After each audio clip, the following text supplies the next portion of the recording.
Atomic Habits is probably one of my most favorite books that I have read in the last 10 or even 20 years. This book has literally changed my life like it has changed the life of so many people. So what we're going to do today ना is कि आज मैं आपको इस book के ना सिर्फ takeaways share करूंगी बट मैं आपको एक्चुअली रियल लाइफ एग्जांपल दे के अपनी जर्नी शेयर करने की कोशिश करूंगी कि ये बुक को मैंने अपनी फिटनेस जर्नी में पर्टिकुलरली कैसे अप्लाई किया. So let's get started.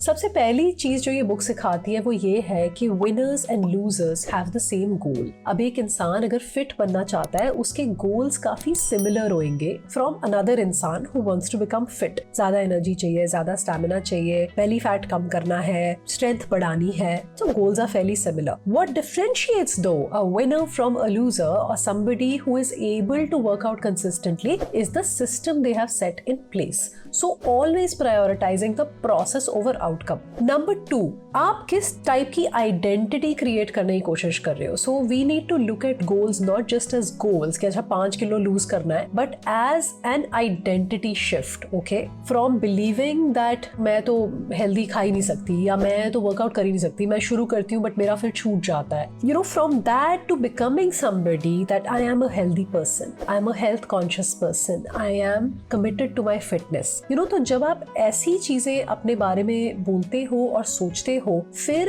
कोई भी आप जब एक्शन लेते हो ना, छोटा सा भी एक्शन क्यों ना हो, that becomes a vote towards the identity that you are trying to create. इसको हम आगे जाके डिटेल में समझेंगे. So let's move further with it. एक हैबिट को बिल्ड करने का जो 4 स्टेप प्रोसेस होता है वो सारी हैबिट बुक्स में, including this one, including power of habits, including tiny habits, सब में वो प्रोसेस सेम है. वो प्रोसेस क्या है? क्यू, क्रेविंग, रिस्पॉन्स और रिवॉर्ड. अब इसको जेम्स क्लियर ने अपनी बुक में ऐसे बोला है कि make it obvious, make it attractive, make it easy and make it satisfying. तो हम एक एक लेके चलते हैं कि इसको मैंने अपनी फिटनेस जर्नी में कैसे अप्लाई किया. सबसे पहले बात करते हैं मेकिंग इट ऑब्वियस की. So let's say you want to make it a habit that you want to exercise consistently. कुछ लोग जो consistently exercise कर पाते हैं ना, वो एक चीज है जो differently करते हैं and वो ये है. 2001 में ना रिसर्चर्स ने ब्रिटेन में एक एक्सपेरिमेंट किया था. वो 250 अराउंड लोगों के हेल्थ के लिए दे सेड कि हम इनकी एक्सरसाइज हैबिट बिल्ड करने में इनकी हेल्प करेंगे. तो उनके 3 ग्रुप्स बना दिए. The first was the control group. पहले ग्रुप को बोला सिर्फ कि तुम ट्रैक करो तुम कब कब एक्सरसाइज कर रहे हो. दूसरे ग्रुप को जी मोटिवेशन दी कि ना एक्सरसाइज के बेनिफिट्स क्या होते हैं. तीसरा ग्रुप था which was also told about the benefits of exercising but they did one thing differently. उनको बोला प्लीज फॉर्मुलेट अ प्लान कि आप कब और कहाँ एक्सरसाइज करेंगे for the next week. So the exact sentence that they were supposed to fill in was that during the next week, I will partake in 20 minutes of vigorous exercise at X place at Y time. तो क्योंकि time और day और everything ये सब stable था, ये सब already fixed था, उनकी compliance was through the roof. They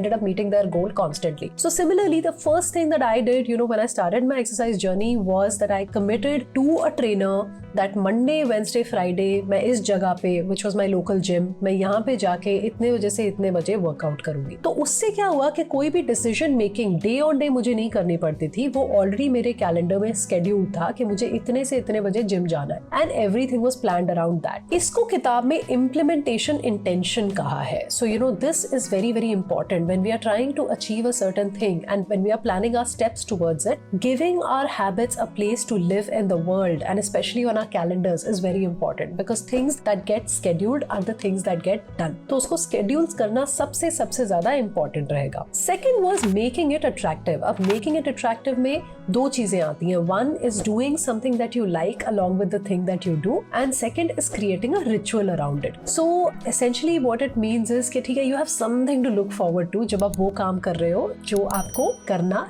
है. And the background to this is that अच्छी हैबिट्स की एक कॉस्ट होती है, वो प्रेजेंट टेंस में होती है और उनका रिवॉर्ड जो होता है वो बहुत फ्यूचर में होता है. तो हमें वो थोड़ा सा उसको ट्वीक करके we have to somehow manage to bring the reward in the present. So for example, it can be a very small thing. In my case, going to the gym, I got to listen to music, which I otherwise don't really do because I don't really have a commute and I don't prefer the radio to be on. तो मेरा जो access है music का वो काफी compromised हो जाता है. While I never thought about it, but it's great that when I actually do go to the gym, I get to listen to new music. So that was fun thing. The more important thing though that really stuck out for me was around creating a ritual. इसमें वो एक ट्वाइला थाप करके एक dancer and choreographer है जिनका example quote करते हैं, and she is extremely successful, she is very iconic and she is a prolific person. She mentions के one of the secrets to her success was this one thing that she used to do. तो वो क्या करती थी, वो 5:30 बजे सुबह कहती मैं उठ के अपना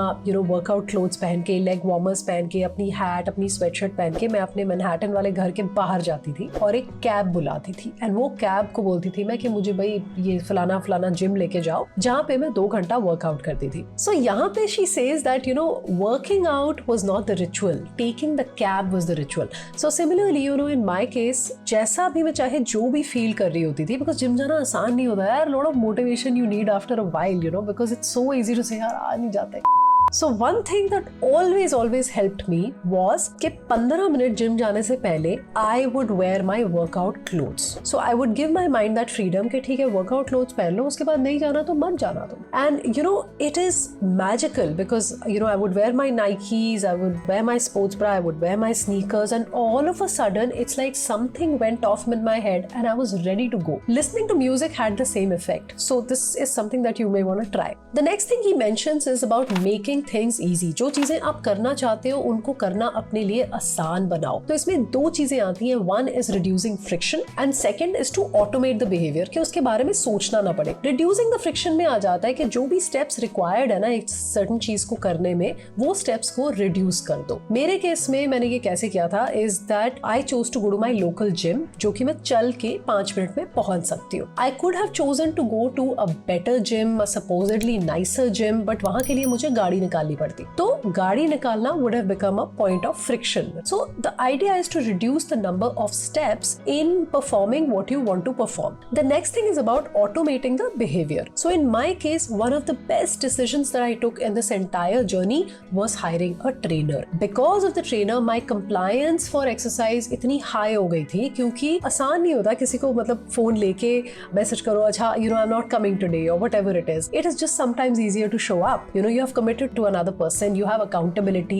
I would have a little piece of an advice for you here that save on your workout, whatever you are doing. Don't go to the fanciest gym, but always get a trainer.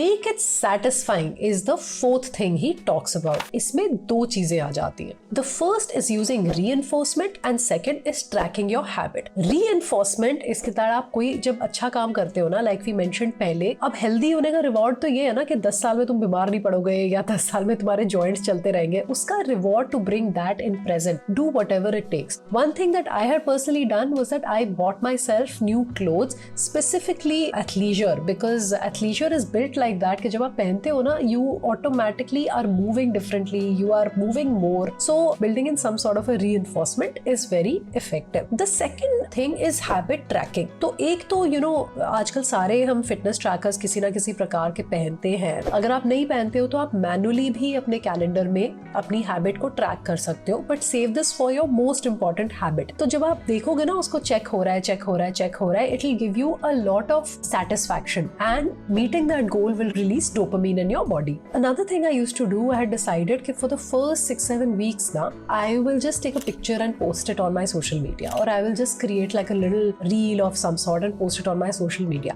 ये actually किसी और के लिए नहीं था. Of course अगर कोई encourage हुआ तो बहुत अच्छी बात है, कोई अनॉय हुआ तो भी ठीक है, कोई फर्क नहीं पड़ता. लेकिन मोस्टली बन क्या गया, वो एक मेरे लिए एक रिचुअल बन गया उसका कि every time after I would work out I would post something on social media. So by the end of 7 weeks, जबकि वो हैबिट सबसे मुश्किल होती है करनी, I had a very nice personal journal जिसमें मैं देख सकती थी अपनी जर्नी को. तो अगर वो आपको मोटिवेट करता है, आप वैसे अपनी हैबिट ट्रैक कर सकते हो. But this tracking the habit thing really helps bring the reward in the present moment. That is all for how I used Atomic Habits to build my fitness journey over a year, and I hope you enjoyed the video. And if you have any comments, any concerns, anything that I may not have covered, please feel free to comment in the box below and I'll be happy to answer. And please take care. Bye.